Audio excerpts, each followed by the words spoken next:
I pledge allegiance to the flag of the United States of America and to the republic for which it stands, one nation, under God, indivisible, with liberty and justice for all.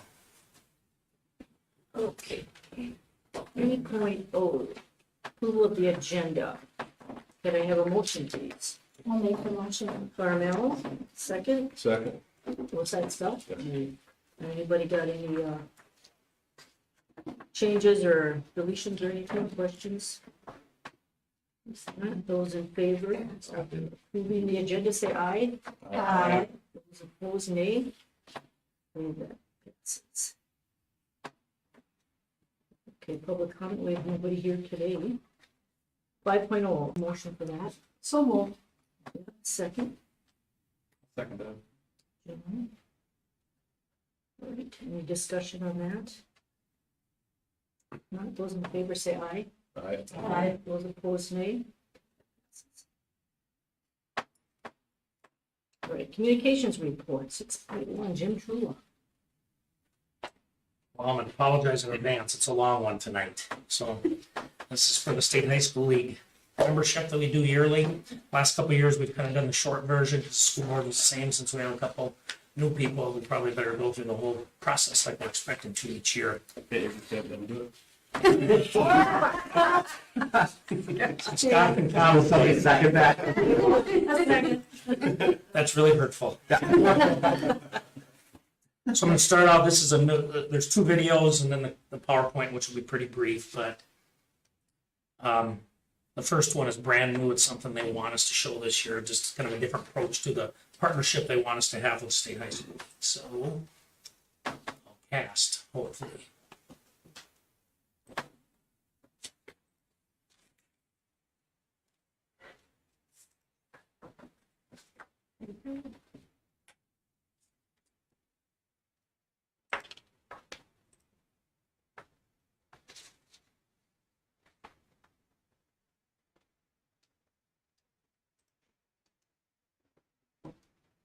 Here we go. This is one you haven't seen, Scott. Let's see that.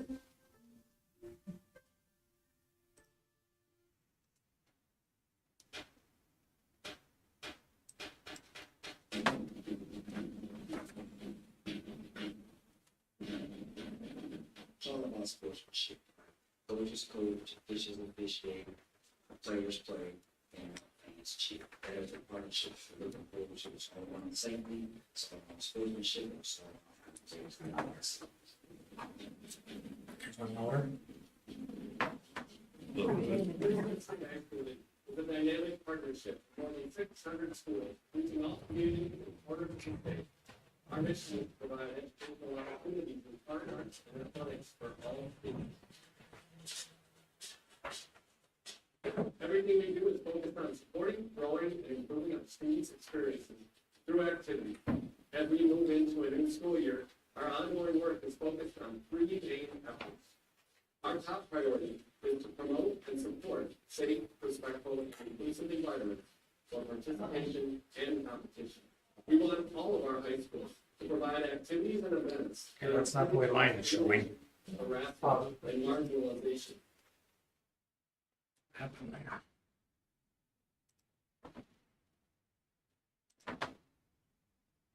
All the way. That's why the Minnesota State High School League. Should I stop the cast? For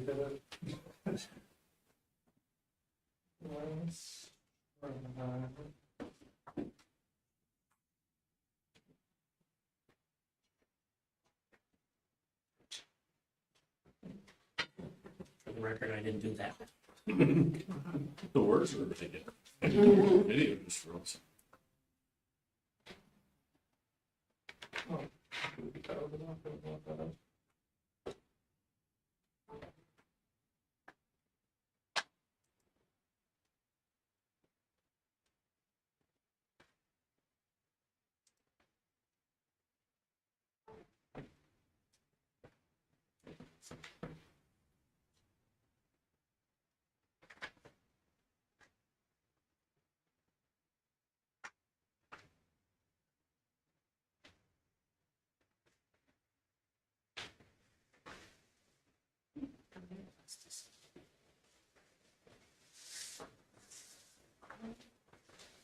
Okay, we'll see where that goes.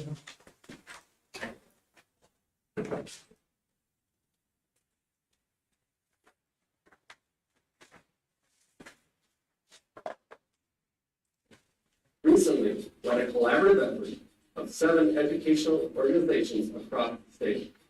Together We Make a Difference was designed to amplify the voices and advance the vision of our students to ensure respectful and safe schools and environments. After attending the conference, I really hope that as a small school, we're more inclusive and we include everybody and that everybody gets to be involved and find what they enjoy. The code of conduct is basically treating everybody with respect, the same respect you want to receive. Being kind, not like being rude to somebody because they're not from the same background as you, like ethnics, religion, being inclusive.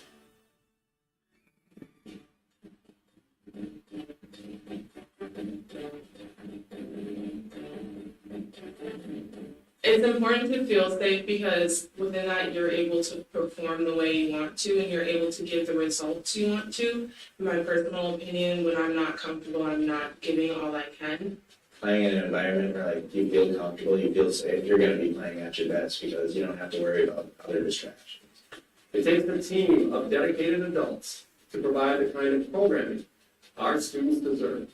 That's why we're focused on recruiting, retaining, and supporting our coaches, officials, and administrators. As an education-based activities director, there's nobody more important than the coach or advisor for our students, whether it's in the fine arts or athletics, because we know that each child is one carried adult away from changing their path of their life. If you look at or listen to any successful person talk about how they got there, they never did it alone. There's always a mentor. And so we need those types of leaders in our schools today to help our young people understand what it means to be a strong, supportive person within the community. I'm very appreciative for the people that I work with. The camaraderie with them is the thing that makes it enjoyable. There's coaches that make it enjoyable. There are students that make it enjoyable. We're somebody to help make the game better. We're there to make the athletic contest better. We're always looking for new officials. I think just from gaining awareness and visibility on the role of officiating and how important it is. So definitely I encourage anybody that is interested in officiating to reach out, and we have a lot of resources and a team to help out. Sometimes the most enduring lessons our students learn happen through activities beyond the classroom. So it's our goal to focus on enhancing the education of students through a broad range of opportunities that extend the traditional curriculum. When alumni come and talk to me, the one thing I always hear is, they remember those big moments, but they also remember what led up to them. Everything that they've done to prepare and how those coaches and those experiences have helped prepare them. These events and experiences will stay with our students for their entire life. The relationships that they build in these extracurricular arts and athletic activities, the competition, the sportsmanship that they learn, all of these things will help them be successful citizens, help them be successful employees, business owners, and just positive contributing members to society. At the Minnesota State High School League, it's about more than membership. It's about partnership. Because when our member schools commit to common principles and expectations, we all share the responsibility to provide safe, respectful, and inclusive activities for all of our students. To do our best for student athletes and participants, we need to be good partners to one another and collaborate with other schools and the Minnesota State High School League. As school districts, we know our students best. We know our families and communities and caregivers best. And to partner with the State High School League is really to work collectively to make sure that everyone participating in these wonderful events has a safe, welcoming environment where they can thrive and be successful. I'm just super excited about where we are and also where we can go and continue to have these conversations to provide great high school experiences for kids. Nothing is more important than the well-being of our students, and participation in activities is a great way to enhance our students' overall health. I think it's really, really important that every high school student find something to be involved in. Finding some way to get involved in your school and in your community is so important. It not only positively benefits your mental health, but helps you improve as a person, helps you grow, helps you make connections with other people. These activities have helped shape who I am because it makes me understand the importance of being in something, and it has helped me for the future because these activities help you gain skills such as time management and communication. Giving students these valuable opportunities is the mission of the Minnesota State High School. And looking around the state this year, we've seen high participation numbers, packed venues, and enthusiastic support from school communities. And together, we have a bright future ahead. On behalf of the Minnesota State High School League, I want to thank everyone in all of our member schools for your continued active support, because it's about more than membership, it's about partnership.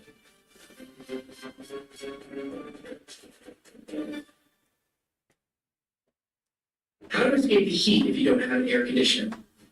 This only takes 5 minutes. 5 minutes, Jim. Come on. There's a part of it. Do you guys want to watch a 5-minute ad? Okay, here is the PowerPoint. It's been revised a little bit from when you've seen it, a little more personalized to us.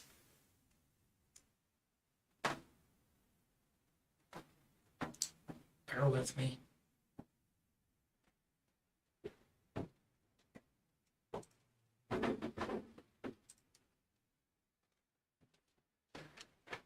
Why We Play is, again, a book that the State High School League promotes, that there's so many other reasons, and that's kind of what this PowerPoint goes through. Yes, I put that M in there by myself. And this is something we'll share this August. We're going to have a parent meeting leading into the season just to try to head off some of the issues that maybe have occurred in the past. And so this is personalized more for the parent meeting as well. But we are education-based co-curricular program. It's an extension of the classroom. Therefore, some of the time we handle things the same way as they would in the classroom, just because we can't have completely different penalties. Sometimes they might do something during the day, and we don't double punish them in school and so on, if that, and in the activity, I should say. But sometimes if it's a code of conduct situation, it might need to be done that way. Emphasize growth and improvement, reward effort, not just winning. This is something that's really hard in communities because, you know, we really do want to win, but we have to remember that these extracurricular activities are more than that. There's so many other growth experiences for them, so many other things they can learn from it than just winning. Doesn't mean the winning is not extremely important, but it's just one part of it. Give permission to fail, focus on process, then outcome, and focus on student first, athlete second. Sometimes, just like in school, we have kids that maybe things are not as great at home as we'd like them to be. So the athlete is definitely secondary compared to some of the things they're probably going through. We're not an AAU, a JO club, or traveling team. Again, there's a lot of these elite teams. They put the best athletes together in every district or school, pull them together, and they maybe have the best athlete in this school, two from that school. They are going to most likely be better than our high school program because of that, because they're able to specialize more in it. Common language, goals, and purpose. And this is, again, something the State High School League really wants us, to promote. The goal of our athletic program is to win games. So just because our purpose might be a little bit different, we're still going to practice every day, to win. We're just not going to emphasize that's the only thing that's important. There's a lot of other things. We prepare and plan and play to win, but winning is not our purpose. The purpose of our athletic program, teaching and learning, human growth and development, connecting students to caring adults. And as I said earlier, there's some kids, they're out there, this day of softball might be the best part of their day, getting out for a couple hours, and the rest of their day and their night are not very happy for them. And that's where we have to separate them maybe making an error and getting after them and realizing there's a lot more important things on their mind. Oops, let's go back. Less than 1% will have a career in professional sports. Less than 1% of high school athletes. Less than 3% of high school athletes will play beyond high school at any level. And a lot of us want to think that we have a lot more kids going school and playing sports, and they may go try it, and we do have quite a few kids that go on and give it a try, and it's not quite what they expected, and they don't last very long, they just choose it's not for them. 97% will have a terminal experience, and basically what that sounds terrible, but what it means is they're going to be done. You know, this high school season might be the last time they ever play any type of competitive sport. Maybe they'll still play some league volleyball in the summer or something like that, but this might be the end. You know, or it's going to be the end for a lot of them. Value of education-based athletics. Through many studies, students engaged in athletic and activity programs excel in the classroom. I do have kids talk to me every year about, well, I'm going to quit, I need to go home and study. And it's been proven. And again, it does not ever mean it's 100%. There's always going to be an exception. But most kids out for activities have better grades. And their attendance is better. Lots of things are improved. So there's reasons for that. Sometimes it might be because they want to stay eligible, so they're putting a little more time into making sure they're passing the class. It might be because they're expected to be in school every day and so on. They're less likely to use drugs, tobacco, or suffer health issues. They have better attendance rates, lower absenteeism, higher graduation rate, higher SAT and ACT scores, greater post-secondary opportunities, and physically active, sleep better, and eat healthier. My purpose, we're supposed to each have a purpose statement. It only took me 6 years to do one. To lead and encourage students in the McRae School District to participate in activities that interest them, promote the understanding that that although excellence is very important, being a good teammate, having high character, being reliable, dedicated, and selfless are more important life lessons that activities can teach. Definition of success. How will we collectively and publicly define success in our school community? And again, this is sometimes parents have a hard time with their own children with this because they only define success on how that one night's event went. And sometimes it's real difficult. Sometimes I recommend to coaches, have your varsity kids ride the bus home. They don't need to get in the car with mom and dad right away and then hear all their frustrations. That's difficult for the student. And sometimes parents are upset with how things went, so they're going to be a little more emotional that time rather than have that cool down time. Define success by changing the question. Did you do your best? Did you help others succeed? What did you learn? Did you have fun? How did you help make it fun? Did you improve? How will you get better tomorrow? Did you conduct yourself well? Were you a great teammate? How did you handle winning, losing, or any other outcomes? And if you notice, there wasn't one time it was said, did you win? Then that gets to be one of the main stressors on kids.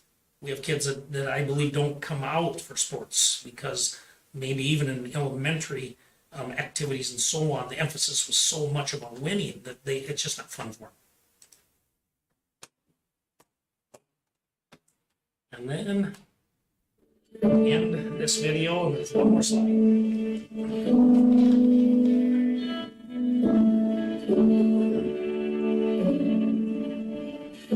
I'm going to be a junior this upcoming year, and I play basketball. Wait, do I have to look at the camera? Yeah.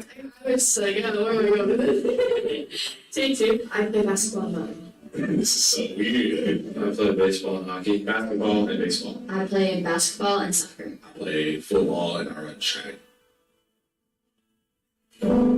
Mainly, I play high school sports to stay in shape. I play it because I have a lot of fun. I just really have a passion for it. I play high school sports because it really gave me a pathway into friendships. I think sports builds character. By playing sports, I think it's going to make me a better person. It also teaches you life lessons such as like work ethic, integrity, and character. I've learned that you need to work hard to really get places in life. My teams don't usually win that often, so we learn how to work together. We learn how to have fun. Being a part of a team, I think it's important. My biggest fan is my mom. Definitely my mom. I always know that she's out there looking out for me, supporting me. It's my parents and my grandpa. He says, I love watching you play. You really lead your team out there after every game. Like, even if I didn't play, and I'm just helping us lead on the bench. Always after every game, they just say, we love watching you play. It's super fun. Well, first off, just like to say that to all the parents, thank you for putting in the time, but Because no one wants their parents yelling at a referee or a coach or even a player. I'm actually a ref myself for basketball. Getting yelled at is never fun. I have definitely been a part of teams where the parents are a little crazy. They look like stupid, I guess. I don't know how to word that. I was at a tournament and a mom was yelling at her daughter. She was on the other team. She actually made her daughter cry. My whole team felt just bad. People definitely try and motivate their kids in different ways. The screaming and yelling doesn't really help me personally. I think parents sometimes they just get caught up in trying to see their kids be the best that they can possibly be. That can come off kind of wrong because they're so emotionally invested into the sport. I don't think parents should coach because there are coaches already coaching your kids. It's not their role. The referees are the ones with the whistle. You know, just give them good, positive things to listen to while they're playing their hearts out on the field. I want to see from parents cheering on and picking each other and other kids up, not just your own kid. You want to pick up the whole team. Parents need to be respectful of everyone. I think sportsmanship for parents is honestly just as important as it is for the teammates. I don't think any real success comes without failure. Everyone makes mistakes. Like, you would not be a good athlete if you did not make mistakes. Just knowing that you put forth your best effort, that's what I think winning is. Parents need to realize that they're getting better through doing that, and they shouldn't just always be so critical. Just cheer them on. There's definitely pressure from your parents, from your teammates, from your coaches to do the best that you can. I don't actually really like when my parents come to my games. I often tell them not to come to my games just because, like, I like to be there to have fun and I don't want, like, pressure or anything. If you take the pressure away a little bit and just let them learn and have fun with it, you'll see so much more improvement. I think a lot of athletes just want to vent after the game if it's not going their way or if it did go their way. And personally, I like when my parents just listen. If I mess up, I know I mess up. So you telling me that it's not necessarily it's going to help. If I had a bad game, I don't want to hear about the negatives because I guarantee I already have been thinking about it the rest of the game. After a loss, a big loss, you know, you're already down and you just need the support to get back up because that's what they're there for. There have been situations where, I mean, they've been upset after the game that I didn't play and they said, do you want me to go talk to the coach? I said, no, I can fix it. I'll just show them that I'm better in practice. I feel like it should be the player's job to talk to the coach. It builds character. It's good for you to learn how to communicate how you're feeling with your coaches. My coach definitely says that there's no I in team. It's all about if we can work as a team, you know, we can do great things. No, I don't expect to be a professional athlete. That's obviously a dream that I've had since a little kid. I don't know if that's going to pan out. No. It's like less than 1%.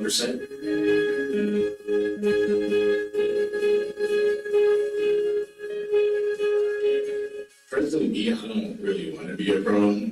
I'm probably just going to get my medical degree and just get out of it. Thank you, Mom, for always being supportive, always sticking by me. For always being there, being my biggest fan, always making sure that I'm taken care of, getting me to practice every single day. You guys have always pushed me to be my greatest, and I want to thank you for that. Thanks, Mom and Dad, for always listening to me and supporting me in all the different sports. I love you guys so much. Your support and unconditional love has made me into a better athlete and a better person day by day. We're kids. We're just having fun. Yeah.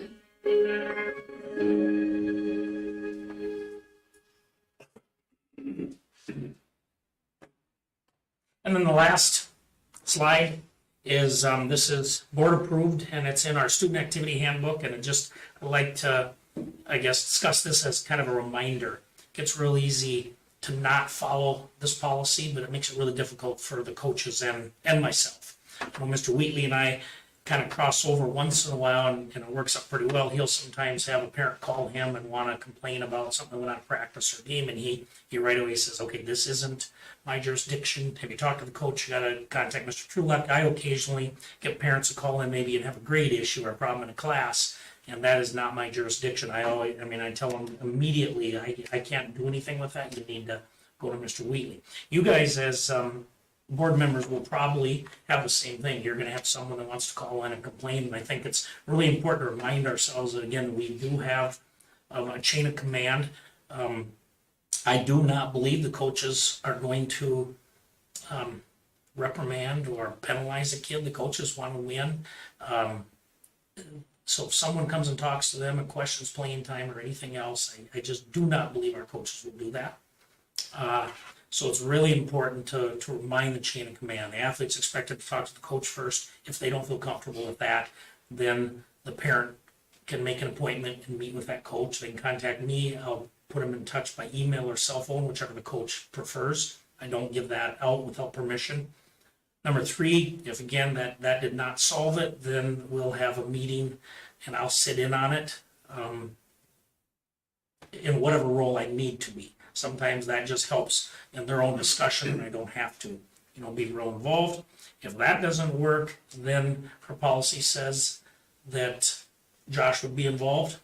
And again, since I've been here, we've never had it go to that, but then if this issue is not resolved, then they get put on the agenda and they bring it to the school board. So this is, again, our chain of command, and just, I really would appreciate if you do get phone calls. It's really hard to come and hear, well, I had 8 parent, I know no details and I can't help with that. So just to remind them, please follow this first. So. And lastly, you can see in my report, it was just simply the starting dates of the activities this year. Number 2, I did put the little change in the Camden. Now that RTR dropped out, we added Ortonville. Last year Ortonville was here, but so we had 7 teams in the north, 6 in the south. And now to make that equal again, RCW dropped down to the south this year, so it's kind of too bad. The teams, it'd be nice when we have YME and RCW right here close, and we play them once in sports like basketball because they're considered south and they're only 15 miles away. But that's the way it worked out. And lastly, we just did. So, do you guys have any questions? Just a comment, because I sent an email to the Minnesota State High School, and when we went down to the state track meet, I was really upset with the fact that you had to download an app and buy your tickets online. They would not accept credit cards at the date, and literally there were grandparents there in tears because they did not have smartphones or whatnot. And I was really disappointed in the State High School League that they would not honor paying by credit card when you walked in. They would not let grandparents in, so there were many of us with our smartphones standing there, downloading the app and buying tickets for others. That to me is not inclusive. That's, they're really pushing that. In fact, I get emails constantly. They want us as school districts to start going to that. I'm not in favor of it yet. It's just more because I'm old. But I think they're going to continue to push that. I don't think that was just track. I think it was in all state tournaments last year. And I think what they're looking at is now that people know that, you can buy your tickets like a week ahead of time, and then you'll get somebody to help. Because you don't have to have it on your smartphone. You could actually, after you order it, you can actually print it off in your printer and take it, and they have that little scan. They can just take a piece of paper. But yeah, I do understand. You have a computer and you're 8 years old. And a printer. Yeah. Nope, I agree. I understand what you're saying. The concession stand was cash. Yeah.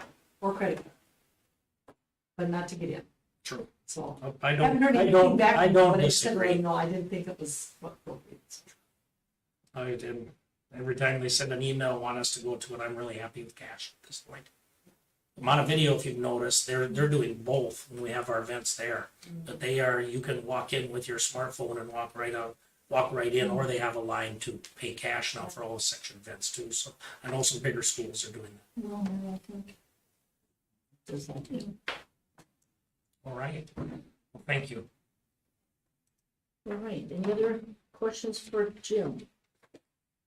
Okay, if not, thanks, Jim. Next, Okay, first, thank you, Jim, for presenting.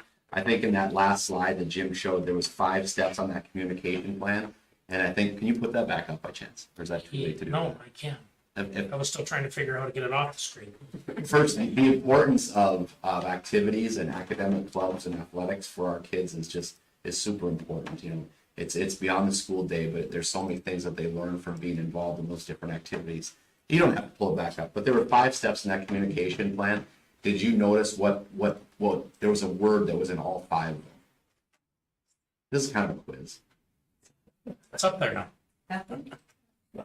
No, it's on your screen, but it's not cast. Oh, for crying out But it's loud. okay. Sorry. No, you don't need to. Okay. So the word that was involved is athlete. So it was first athlete and coach, and then athlete and coach and AD, and I think it's important that the student is always part of that conversation, because it, as Jim showed in the video, it's not the parents reliving their life through their kids, or it's not the parents scoring that bucket or that wrestling pin or whatever. It's the kid, and that should stay centered that way. So thank you, Jim, for sharing that information. So I've been at McCray for 1 week, so this is my report. First, in the last week or so, I've had opportunities to meet with many staff and students, community, and also some surrounding school leaders. Last week on Wednesday, many of you around this table organized an event in which we could celebrate Sherry and her legacy here at Rocori, but then also too welcome me and my wife. And this is for those that are watching online or they'll watch it later. I want you to know that every school member, okay, over the last week, you folks, because you care about the school and you care about supporting, our families and our cities, have reached out to me. So every single one here has either come and visited with me, called me, texted me, or emailed me. First, I appreciate that, but also those that are watching need to understand that you guys care about this school and you care about doing right. And so I appreciate that communication. So that's the school board. Shout out to you guys. One of the most valuable things we do as a school district, I think, is hire good people. And we hired a new science teacher. That was in the consent agenda, but this was Monica Lewison.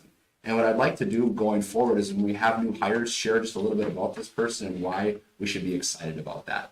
So this person comes to us. We're excited to have her on board, but she's also too, she's excited to be here. And those are two combinations that are very important, is that we want that person to be here. They also want to be here with us. She has a microbiology degree. She could probably find a job anywhere in the state with that degree, but she has chosen to be a school teacher here. And I'm really excited about her being able to take those real life lessons and experiences and perspective and bring those into the classroom for our kids. As you know, the world around us is looking for teachers, and that can be a challenge sometimes. Right now, there were 5 schools in the area that were looking for science teachers, and we are very fortunate to have Monica be part of us. Monica is an ambitious individual, and you will hear good things about her, but she also has a very positive disposition. So these are things from those people that were part of the hiring committee, but I just wanted to share that with the board, other than just a name. So we're excited for her to be here, and she's excited to be here with us and our kids. Over the last week, I had some opportunities to work with and learn from AILERS, which are the public financial advisors, to get caught up with speed on where our money comes from and how we can use that money in an efficient way, but also in a way that honors those taxpayers that are providing that to our school. I've been doing a lot of homework and dealings with the 2023, the mandatory Minnesota model policy revisions. There have been many state statutes that have been changed with the legislature this last year, and there's still some things that are being updated. As a school district, me as a superintendent, I don't get to make the law, but we get to adopt those policies and put them into practice for the benefit of our kids, for our staff, and also our community. Policy, I want you to know, this is my philosophy, it's very important. So MSBA has sent a list of, I think I got it buried in my notes, but over 30 different legislative changes that affect school districts. They do give school boards the opportunity to take all of them at one time and at one conversation, just vote and say yes to it. My belief is that policy is too important just to throw them all together in one instance and not have the conversation that we need.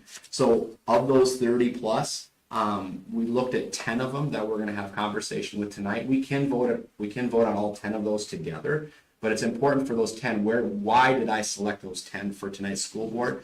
The reasons for that is right now we have principals and we have technology directors that need to update our student handbook. And so we need to get that into policy as quickly as we can so they can do their job to get that prepared for our fall and for the school year. We also too, we are in the hiring season. And so there are also some rules and some policies too. I should use the right word. There's policies, okay, that we have to follow through with paraprofessionals, with teachers, and with staff. And to get those things going, it'd be great to have those on the books before we go any further. Some of the revisions, they've already started. They were effective immediately. And then there's some that will take place over the summer of 2023. So as I said, there's over 30 of them. We're not going to look at them all at once. I just think it's good practice at McRae to do our due diligence and look at each one and have a conversation as we need to. But the 10 that we're going to be looking at tonight, we hope to do a first reading and a finalization because they are the most sensitive. So that is what I have to share. Any questions from you folks? Okay, thank you. Great, thank you, Josh. Okay, 6.2 is committee. I don't have a committee report. I don't see any on there. Does anybody have anything to report? Okay, moving on, we'll go to the business item, 7.0. 7.1 is to approve. We have board discussion. 6.3. Oh, I'm sorry. It's I totally okay. missed over that okay. one. All right. Yeah, the board discussion. And I just want to make a comment here that I was speaking with Josh earlier, and I think a good thing to include under discussion items is an update or refresher on things we discussed in a previous meeting or whatever that somebody had a question on or something, and then just to see how that got resolved or how it played out. Yeah. Sometimes we hear the question and we don't get to find out what the response was. So I think that's a good place to put that in. If you've got something that comes up, I would say just list it under there perhaps. And, Sure. Can I add to that? Sure, absolutely. I think in this world, I mean, we don't have any visitors today, you know, but yet there are people that are watching this online or will watch it later.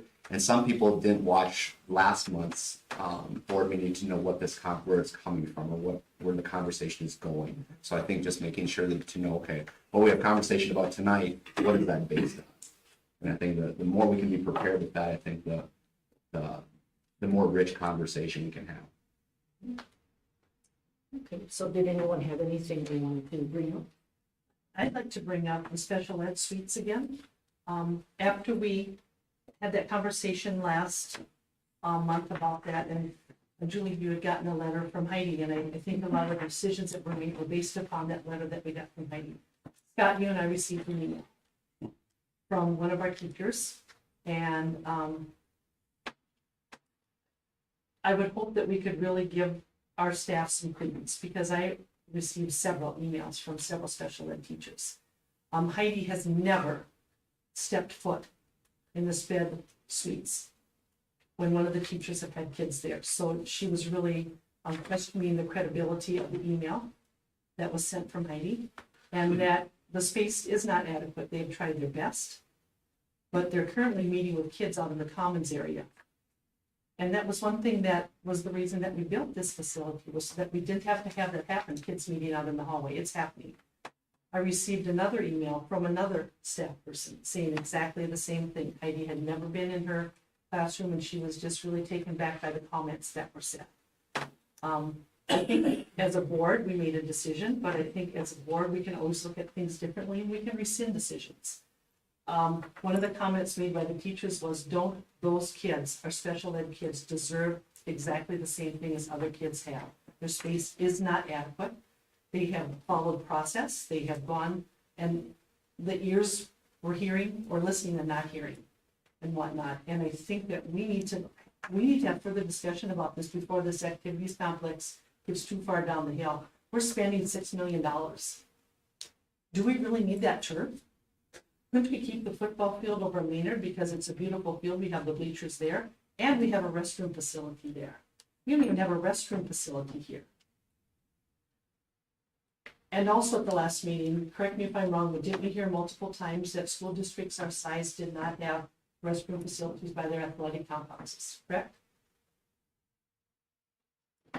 Well, a lot of them don't have restroom facilities. They bring in the porta potties. Right. Well, I've been traveling around with my granddaughter, and she plays softball. Yeah, they do. RCW does. In fact, they use theirs. And it's a very nice, quaint facility, but it's not a porta potty. And I've heard a lot of comments from the public saying, if you're gonna spend that amount of money, you need to have facilities down there, period. But again, if we take away that artificial turf, maybe we could look at doing that sped space then and really listening to the needs of what our many decade employees are telling us about what their needs are for our special ed students. Other thoughts? I forwarded those emails to several of you. You read them, and then you saw the comment that Heidi sent back also, right? Mhm. She didn't really know what question she was being asked. So I just have a lot of questions as I think about it, and I'm not a teacher, not an engineer. I don't know all the, where thing. So I try to take a step back. Like, when ICS developed the special ed suite, is there a rule that there needs to be so many square feet per student for those that were here Yeah, or they the have planning a, committee? they have a formula they use for all those spaces, all And kinds of spaces. regular classrooms and So I special add ed suite? everything, yeah. Okay.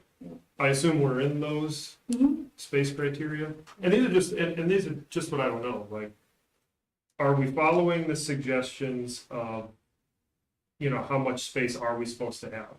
I don't know, it sounds like we are. Are there more students in any particular grade than were anticipated? Like, is there one class that's got a lot more? Like, is this gonna be a short-term, push on space, for lack of a better term, that maybe if one or two of the larger classes, like fourth and fifth grade, have a lot higher numbers, next year, if the class sizes are lower, will that help? My other questions are like, I feel like everybody that came to the new building had to adapt to a new space, because no one's been in these rooms before. And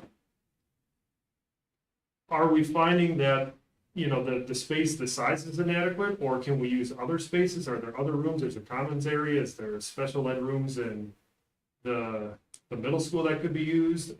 I don't know. But just the thought of like a brand new building getting constructed, and then, like, I don't know what the plan would be. Like, I haven't heard anything. All I hear is it's not big enough. Okay, but if this is the size we have, what can be done? And I think that's where, like, we'd lean on administration, right, the principals and the superintendent, to help figure out, okay, what can be done to suit the needs. But in the emails and everything, I'm just hearing it's just not enough space. I mean, is that it? I think it is, and I think we're seeing in the future, we're seeing more and more kids who need special ed services. And the one staff person said, I've got 6 people in the size of a small house bathroom.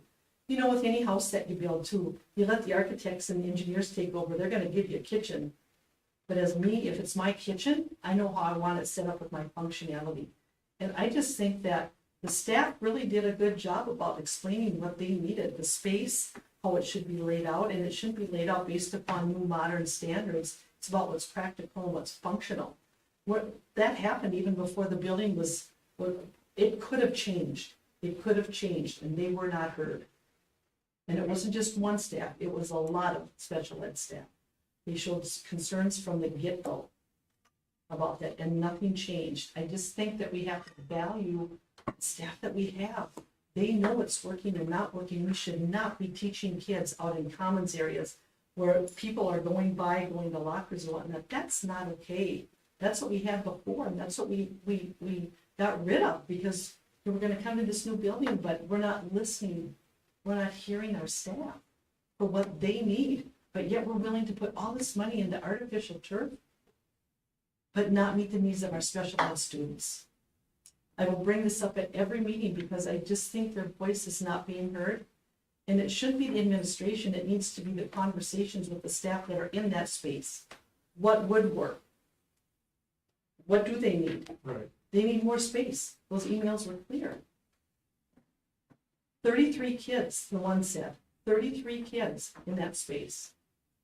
And if you've got behaviors and meltdowns, how is that appropriate for the others that are in that area too, for their learning? It's not. It's not. I just think we need to have more discussion Well, about. I think behavior disruption is gonna happen in any space, however. But when it's not, it's wide open. There's many rooms in the suite, correct? But So, they're used. yeah, So you can't bring the disruptions into those because they're already being used. can we, find a place for storage for the special ed suite, if that's what's using their space and what they're lacking in, is there, other things we can do? I know, being on the building committee, when we went through the building process, ICS presented us with this suite style for special ed. They told us that that is what they've been building in schools, and that's what we decided to go with. But if it's not working, we need to fix it. If our staff are telling us it's not working, it's our responsibility to take a look at that and to listen. I'm not sure the next step though is like, hey, this didn't work for the first year, let's throw $1 million at it and build something new. I mean, there's gotta be some in between with programming or something to make sure that it's not overcrowded or they have a place to go. There's gotta be a solution between 1 year of use and, hey, we need to build a new building or add on to the brand new building. But we have the funds right now to do it if we needed to do it. We have the funds. We have the funds that the voters voted on for space. I think if you asked every department in the building, they would take funding to improve their space, though. It's not just the special ed that deserves all the extra funding or whatever we might have. But then maybe we should do that too, not put artificial turf on the field. I don't- If we need to do fixes, let's do it. I just think we are totally disregarding what our staff are sharing with us, and we're not hearing them. Have they had any training or consulted with a different district that has a special ed suite and how they use the space and what we could be doing? I guess we'd have to ask them that. But 40 years of teaching experience for one of the staff. She's been through a lot. I think if there's 33 students in there at a time, that's a programming issue. I think that needs to be looked at. Obviously, I think the instructors and the special ed should sit down with the principal and Josh and figure out what the real problem is. Are there certain times of day when it's an issue? Is it all day long? Get down to some specifics and not just say there's not enough space, because that doesn't say anything. So that all has to be worked out, and there are other spaces in the building. There are special ed areas in the middle school. It's a scheduling, programming scenario. I think that can be worked out before we just decide that only more space will solve the problem. Because if that space is underused 50% of the time, that's not a good use of space either. Well, nobody's been willing to listen to them up until this point, or even go out to meet with them or reach out to talk to them about how it went. I'll add in there though that no special ed teacher has contacted me, unfortunately. Not And why one, do you think that is? not one time. I don't know. But why do you think that is? I don't know. Probably because they hear all the opinions of everybody on here, and there's a closed door. Why would they reach out? Scott was reached out to. I responded. Yep, but you were reached out to. Yeah. I'll add too, like, granted, it's a small sample size. On the school board visit day, we wandered through there and it was empty. So like Julie is saying, it's not overcrowded all the time. It seems like there probably are possibilities or opportunities to, take a little from here and put it here to help with some of the issues. And 33 students at one time, did that happen once during the school year, or is that happening every day? You'd have to ask the instructors that. Why don't we reach out? Why don't you reach out to them? I think this is where I'm kind of confused as well as a relatively new board member, and I don't know how long we can keep using that new board member card. I don't know. But like the first training meeting that we attended, they gave an example, showed this video of a school board member working in a grocery store. Parent comes up, starts venting about an issue with their kid. So they said, this is what not to do. So the school board member says, you know what, I'm going to call the superintendent when I'm off of work, and I'm going to bring it up at the next school board meeting, and we're going to get this handled. That was what was not to do, which for me is like, okay, well, again, trying to learn what my role is as a board member. What they said, then they played version 2, what you should do. Okay, parent comes up, active listening, thanks for the input, and then direct up the chain of command. which is teacher, then principal, and then superintendent if you need to. So, like, even as we're having this conversation, again, I'm not an engineer, I'm not a teacher. If a teacher were to come to me and say, I don't have enough space in my classroom to do what I need to do, okay, I'm gonna then try to direct up that chain of command and work through administration. So, like to the comment, why don't we ask them? I don't know if it's appropriate for us to ask them. I mean, we've got Josh here as a new superintendent who's got new, fresh eyes, new perspective. I'd like to hear more from the principals because I know they've done walkthroughs. I know after talking with Mitch about it when we had our tour, and the perception seems to be that when they go through, like, things are pretty mellow in there. The emails we get or have seen or have been forwarded or comments I've heard is, this one time it was really loud, or this one time I had 33 kids, or this time, at the end of one day a kid acted up and made it really disruptive. Okay, are these isolated incidents or are they the norm? And I would think, anyway, maybe I'm wrong, but we should be relying on our administration staff to dive into that further. And I'd invite them to do that. But, like, for beyond that, I don't know what our role is with this. If it's something that admin says, yep, there's not adequate space, we've tried X, Y, and Z to resolve it. If it's still not working and the proposal is maybe we need to build some additional space and we need to secure some funding for that, then maybe that's in our wheelhouse then. But I just don't know where to go from here on this issue because I feel like it shouldn't be brought directly to us, I guess. But we are the decision makers, and the chain of command was followed. There was meetings that happened with the architects, with committee members, and with administration. And nothing happened. Well, I wouldn't say nothing happened. Again, just because it wasn't the change that folks were looking for, that doesn't mean nothing happened. If the administrative staff went down there and visited and did walkthroughs, again, maybe we invite Josh to do that too when the school year starts, or try to, have the administration go out there again, or get real specific examples. I'm not saying there's not a problem. I don't want to come off like that, but at the same time, like John said, like, it's a new building, it's the first year. It seems a little wild to think that we should, build another addition for $1 million, or whatever the number would be, when we've given it 1 year. And again, that's just my thoughts, I guess. But we have the money now. Are we gonna have it? Are we gonna have it if we decide that we do need the space? Why are we not diving into this now and checking it out versus going ahead and doing this $6 million athletic complex when we have that 1.7 million that was left over from the referendum? Shouldn't we be looking at that now?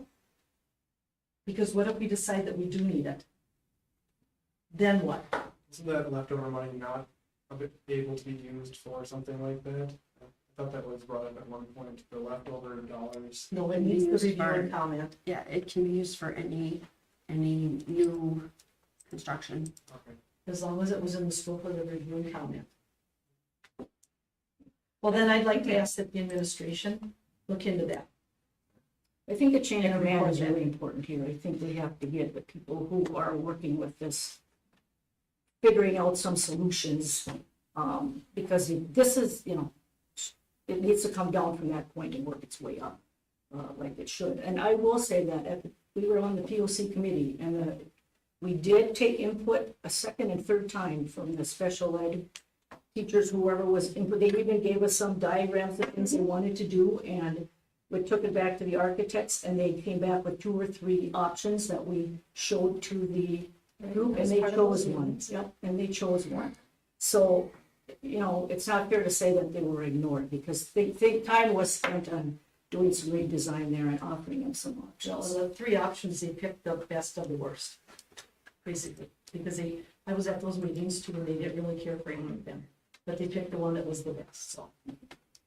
I think the other principals are not here today, but just speaking for administration, I cannot go back and change what has already taken place, but I can promise going forward that, I would like to listen to these people and hear them.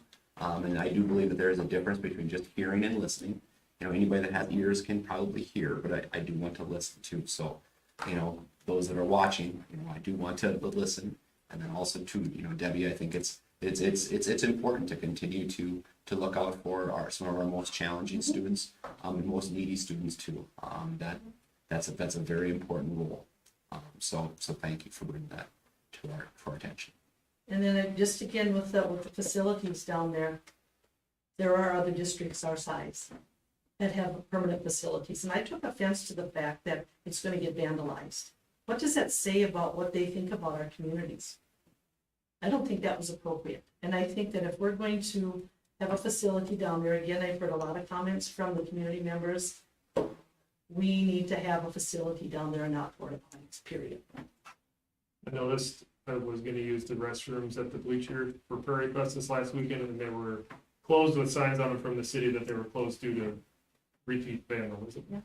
I don't think that means our community's bad, but that was just one of the concerns. I saw that, like, if we had a similar structure, not regularly attended, could it be the same issue? I don't know. Well, and Possibly, I we would have think- security cameras. And I would think that the bathrooms in the school commons area would still be available for someone who wanted to use them. I was at the state track meet as well, and on the other end of the field, where the field events were, there were porta potties that were being used regularly. If we're gonna spend $6 million, we can spend an additional money to have restrooms down What did he say? $70,000 per fixture? Wasn't that what they It's said? 350,000, Yeah, another 350,000. 70,000 to tie into city water and sewer, if I remember right. And that still does not even come close to meeting the code requirements. So you still have to have the there. Well, portables. then let's not do the artificial turf and put bathrooms down there. I would argue that that is less important than the field that they play on and have Fayette on bathrooms and vendors versus the facilities for our students. I think it might be one priority. I mean, I don't disagree with you. Nobody likes porta potties, but for that kind of money, and then you still aren't meeting the code, I don't know if that's the solution. Well, the benefit of the turf was that we almost had a year-round usage for that during the entire school year for Fayette, not just football or whatever, but Fayette and all kinds of activities. So, looking at cost and value for the expense, I think that's what you have to look at. Softball, and baseball, that was a big one. Oh, yeah, for sure.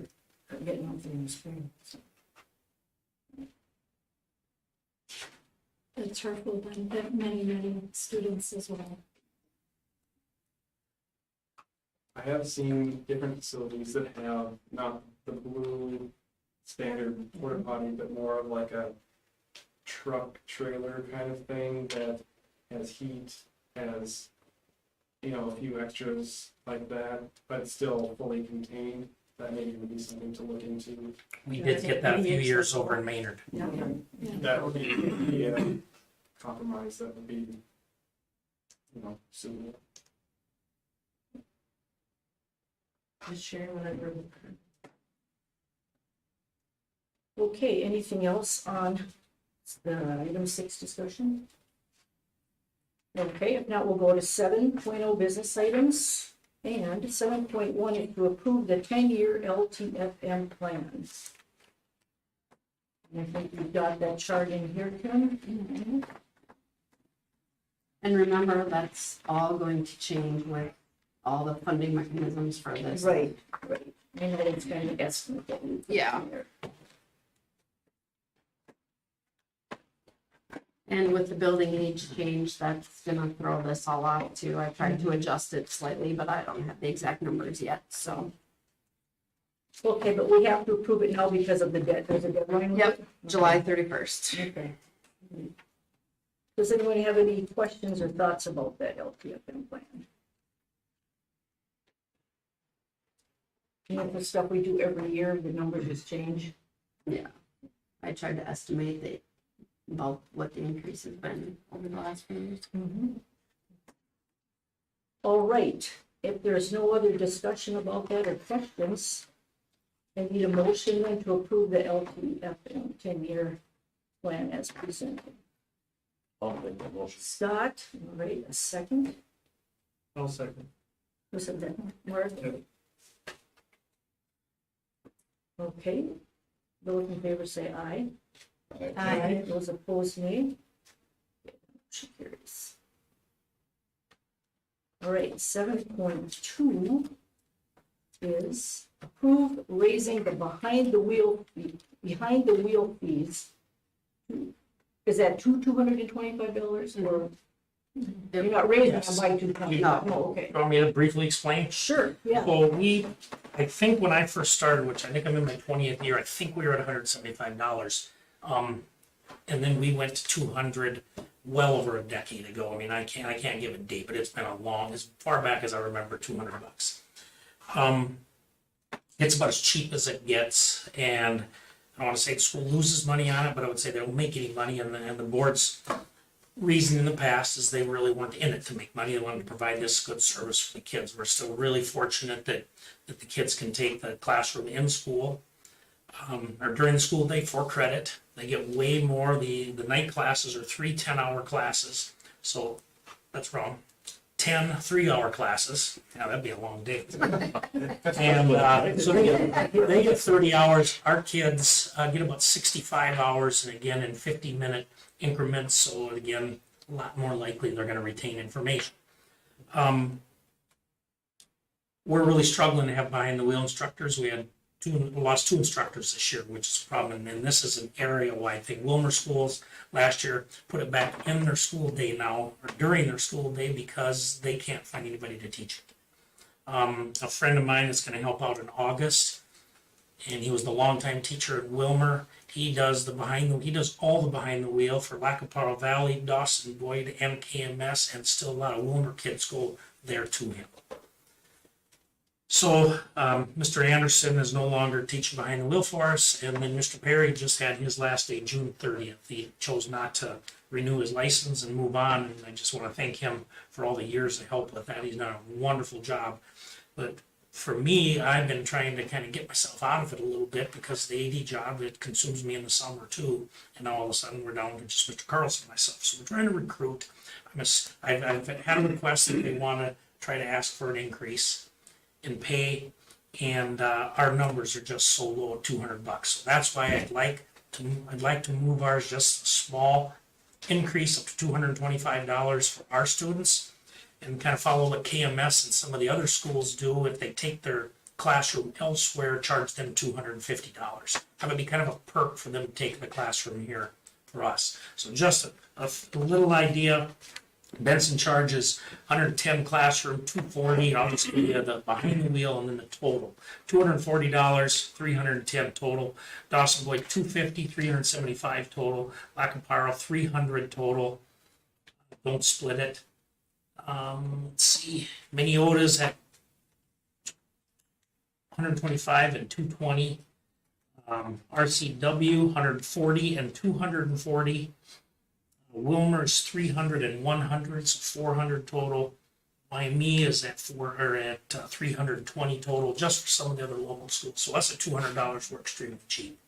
So I just thought we still want to give the kids a good deal, and I want to give them a little reward if they're, and if we move it up to $225 for our kids here, I still think the school's going to break even without really getting down and trying to figure the numbers specifically. Are there any options for like any student who lower income? We have helped a lot of kids. The county has some programs with that. That if they're ever in, and I have done that over the years. Let's just say we've never not given behind the wheel to a student that had problems. If that was the reason, so we've found a way. And I think also too, with like supply and demand, with us being lower than many surrounding communities, people from surrounding communities would like to come here to take their behind the wheel, which is awesome to bring them into town. But then that takes a spot away from a current student. And that has been happening. Thank you. I forgot to say that. We are getting contacted by other schools because they're 6 months out, because they can't get a teacher. I'll make a motion to approve 7.2. I'll second that.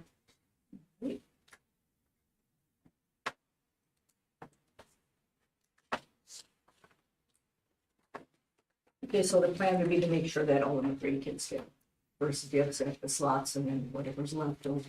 Yep, we do that. Okay, We do not take the outside students from other programs unless we have room. okay. All right, any other questions or concerns about that? If not, those in favor say aye. Aye. Those opposed, nay. 7.3. We need a motion for a resolution to renew membership in the Minnesota State High School League. And I'll make that motion. Second, Second. Carmella. And this is just a renewal? Yeah, every year is a Yeah, renewal. yeah. But you have to do the resolution. Yeah. We have to do it online. Yeah, so that's why we couldn't find the form because they only allow you to enter it online, but this is the wording that's there. Okay, okay. So what do they do with it? Just like tickets, everything's online at the Minnesota State High School. Yeah, yeah. It is. Okay. It is. All right, ready? Here we go. The 2022-23 resolution for membership in the Minnesota State High School League.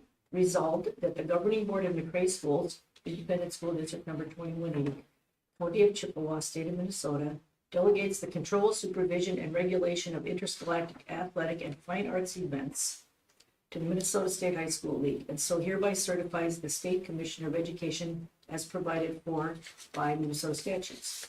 Further resolved that the high schools listed below, McRae High School, is authorized by this, the governing board of said school district or school, to either make new application for membership in the State High School League or renew its membership, and we're under the renewal category here. And number 2, to participate in the approved inter-school activities sponsored by the said league and its various subdivisions.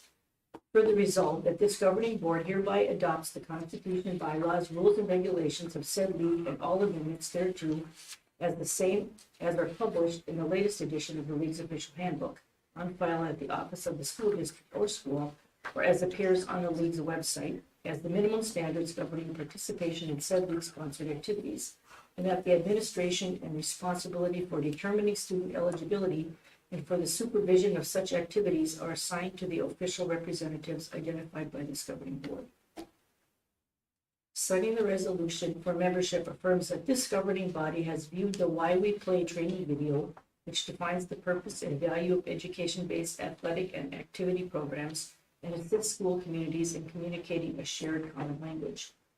Member schools must develop and publicize administrative procedures to address eligibility suspensions related to Code of Student Conduct violations for students participating in activity programs by member schools. The above resolution was adopted by the governing board of this school district and is recorded in the official minutes of said board and is hereby certified to the State Commission of Education. Commissioner of Education is provided for by law. Okay, so we have to vote. Okay, those in favor of, yes, I'll have to, here we go. Those in favor of, what is it actually called? Renewing membership in the Minnesota State High School League. Okay, Deb? Yes. Yes. John? Yes. Yep. Okay, faster than it. Okay, so-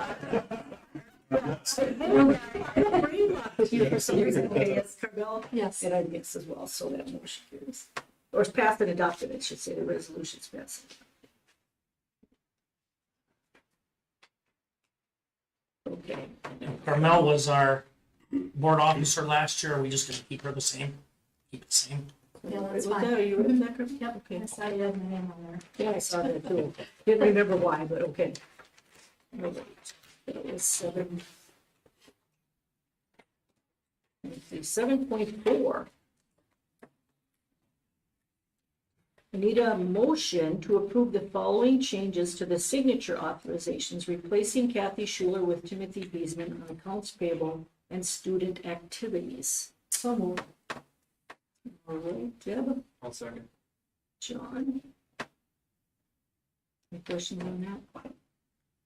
Not those in favor say aye. Aye. Those opposed, nay.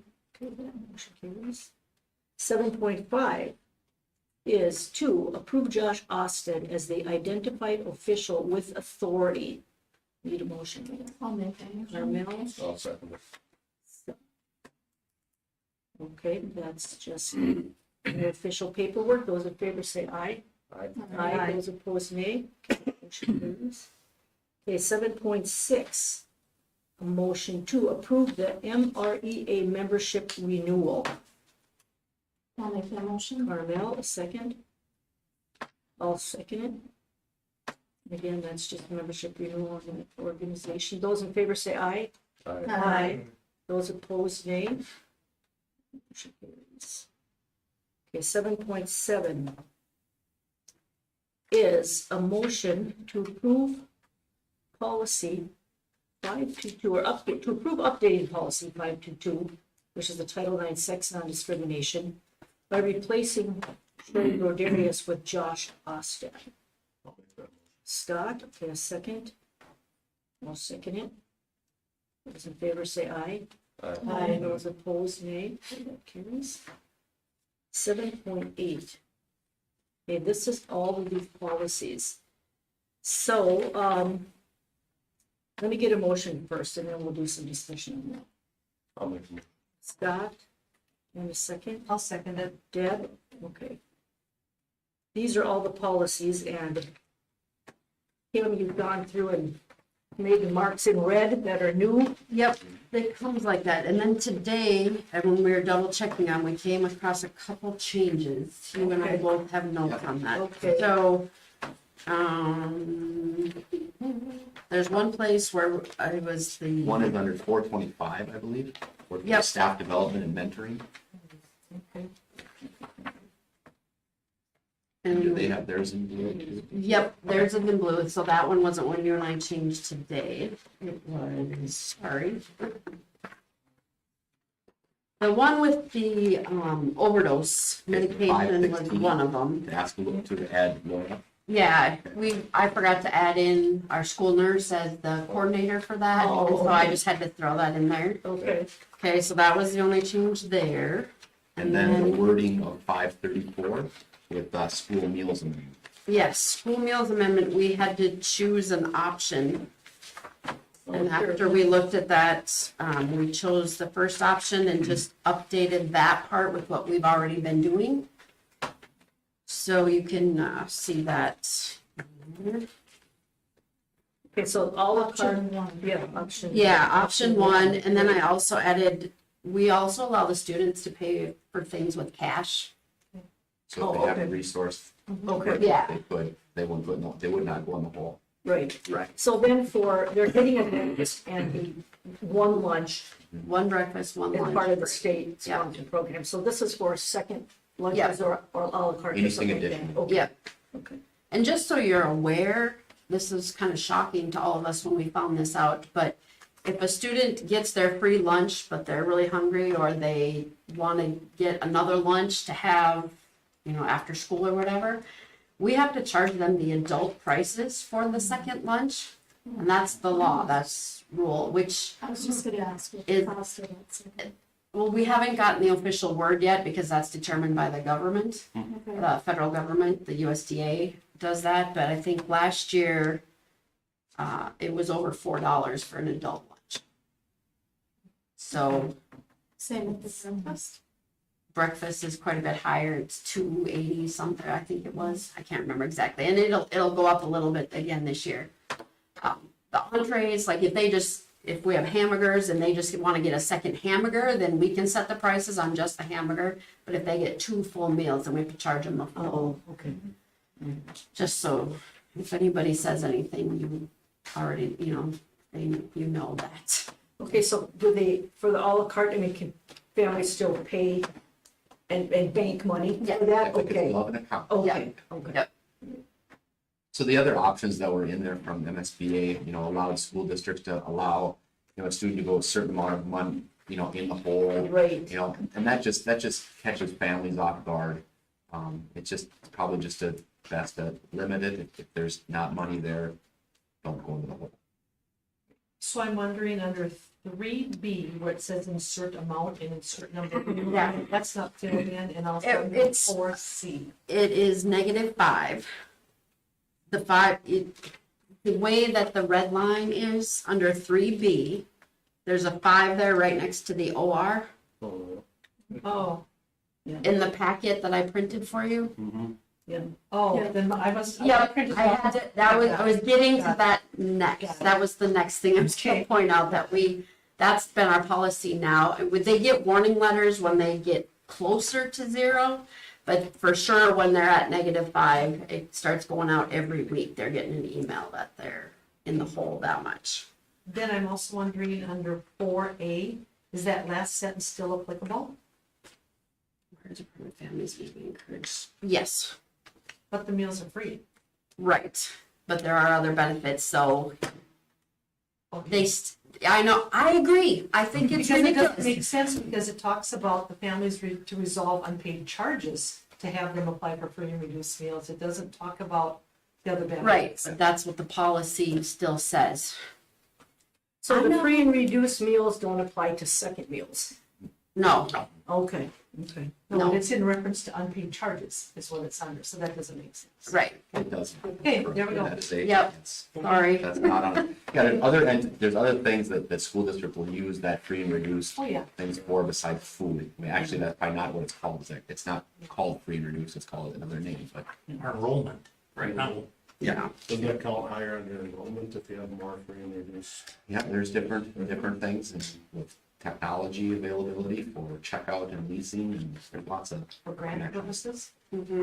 Yeah. But those were the only changes that we caught. No, there was one more. What was it? Something that was different than what was sent. Oh, it was on we pulled a policy Oh. because we weren't prepared with after we got to looking at it, we had several options we had to choose from. So And- originally, I think 504 and 524 were on the original ones. Yeah. Those, we need to work with the elementary and middle school principals to come up with what their plan is going to be before we adopt a policy. And it was the technology, the internet safety. There were some things in there that weren't quite. So you need more Yeah. information. Yeah, and there will be some public schools that will have a cell phone policy this fall.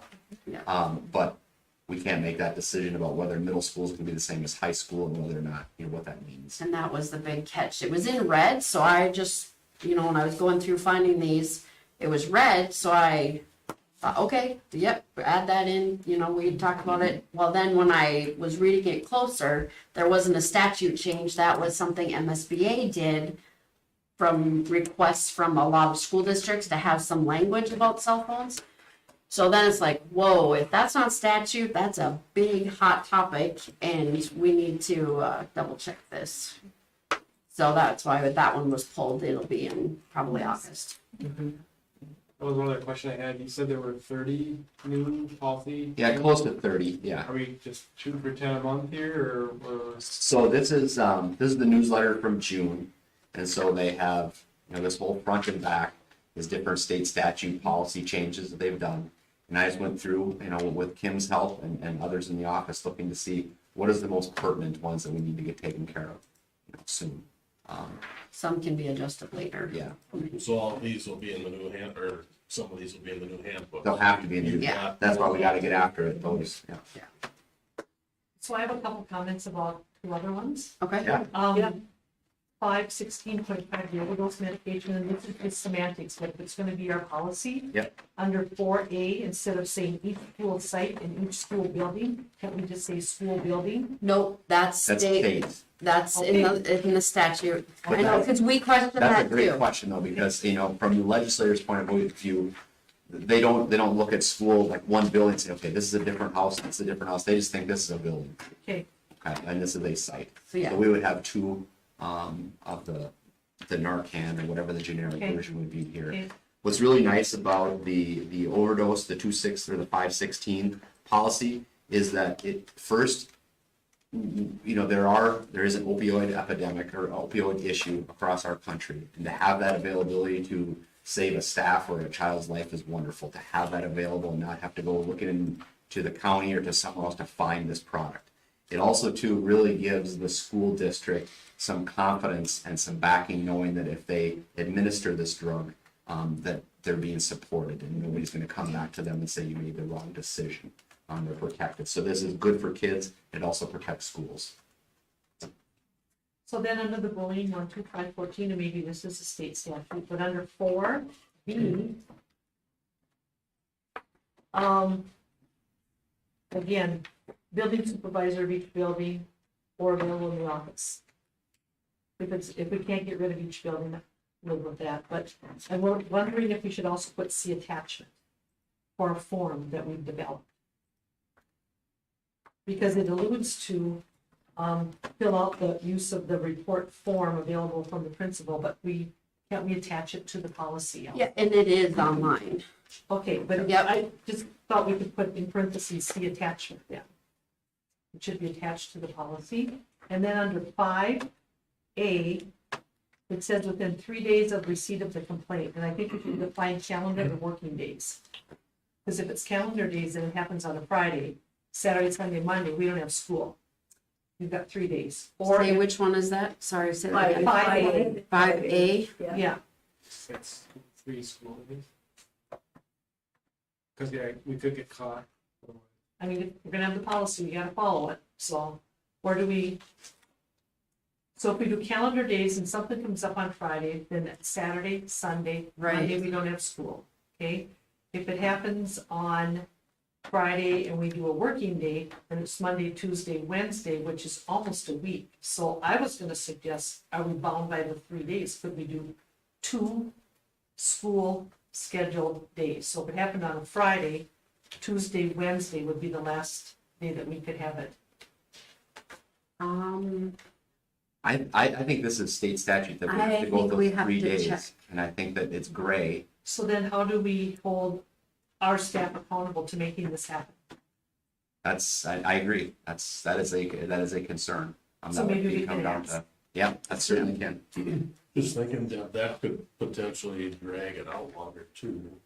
You know, if it happened on a Thursday, say Thursday, Friday, no school, Saturday, Monday, or Saturday, Sunday, Yeah. Monday, it could drag it out if you just said 3 school days. So Yeah. maybe that's not the best Maybe scenario. that's meant to 2 then. I think the quicker we can get to it and resolve it, the better, Absolutely. you know? And then also there wasn't anything in there about the district's action about notification of parents that I saw. On the same Under with the bullying. 5, when to me, when it says district action, it's what are we going to do as the district? I didn't see anything in that section about notification of parents. And that would be something we'd have to put into our handbook on procedure. So we follow this policy, but what is our procedure? Okay. And that would be something we would have to Okay. work in a handbook, Okay. but I think that's very valid. Different schools are gonna have different takes on that, but procedure and policy are a little bit different. And Policy then, comes first. yep, and then on 8, what's under notices? Just wondering under A, if we're gonna have it in the student handbook. And don't we post our policies on the website, so shouldn't we say and post it on the district's website also, under A? And then I did not understand this policy must be distributed to each school district. What does that mean? We distribute it to ourselves? Kind of, yeah. And then does our bus company get a hold of this? As an independent contractor, does our bus, Bus company would be an extension of the school day or okay, the school. so they would get this? But they would have access to it online. Yeah, the student handbook is on the website. Yeah. But it says it must be distributed to an independent contractor, and that would probably be our bus company, correct? That we would make sure that they have it. Is there a difference between district and school employee? Not the school district, but it's pertaining to the employee. School district Doesn't- employee or or school employee. Yeah. And then also under F, I'm a firm believer a school should not just develop process for discussing this, but we should implement it. So wondering if we could add, each school must develop and implement a process. we can develop it all we want, but if we don't implement Yeah, it, and again, I think that would be a procedure, that isn't in state statute. So we can't change what's in red, Okay. for everybody else, but that's certainly something we should put in our notes to make sure that's part of our procedure, that Okay. the state has given us this to follow. Mhm. We can always add and to that, we just can't change that. So I think, coming up with a plan with our building principles about development and going forward has great merit. But that would just go in the handbook then, or. That would go into procedure, but not Procedure. necessarily, we wouldn't be But we voting on can't that as change a this, policy. right, Correct.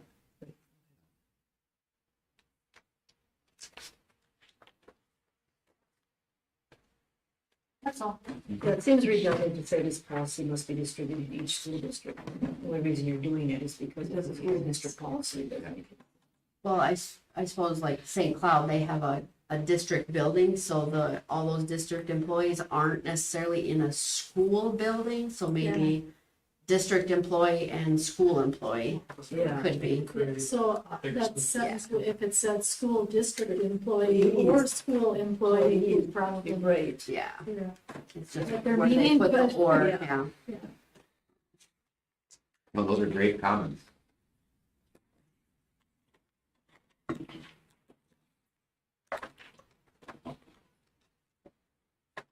I did notice something too, because under that. What was it? I think it was the tobacco-free environment, and it was 419, it mentioned something about. It was confusing because it talked about not allowing smoking even in, district cars or something, and then it said, if no one else was there, or something, it was some weird statement at the end that seemed to negate the entire first part of the statement. That also might have been in the 418 into cannabis, Yes, and they were limiting how you would get that into your body. But knowing that as time changes, there's different ways to get cannabis in your body other than smoking. and I think it might have just been, the way it was worded, it was very clumsy and awkward, and it probably was just, overthinking it. This here?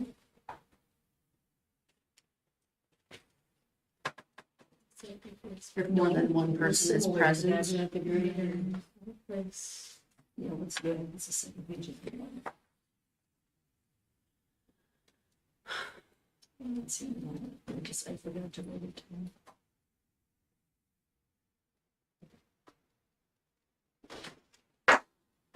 Well, anyway, if it was part of the state statute, it can't be changed anyway.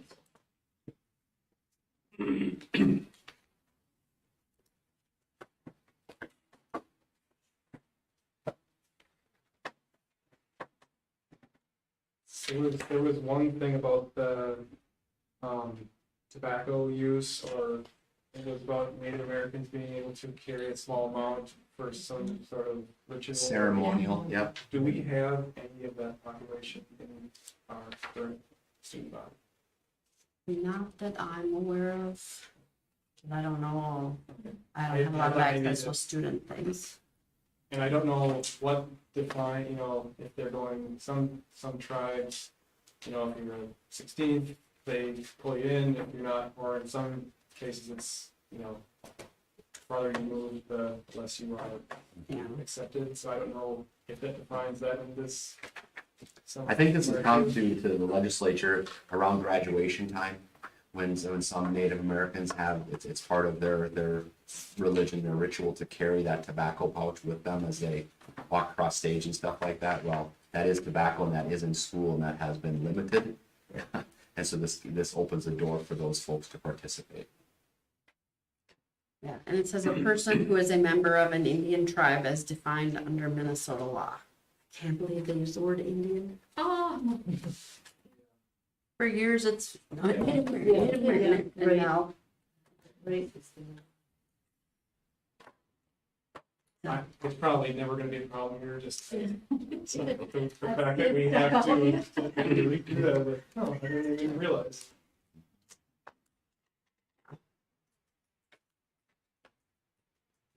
Okay, does anybody have anything, any of the other policies that we saw? Okay, if not, we'll do our vote here. Those in favor of, motion to approve the first and final reading of those following policies, 102, 418, 419, 424, 425, 506, 509, 514, 516.5, 534, and 708. Those in favor say aye. Aye. Those opposed, nay. Motion carries. Okay, regular board meetings are listed on your agenda there, so needed, motion to adjourn. So, Second? Second. Carmel, it is 7:30. Yeah, yes, those in favor say aye. Aye.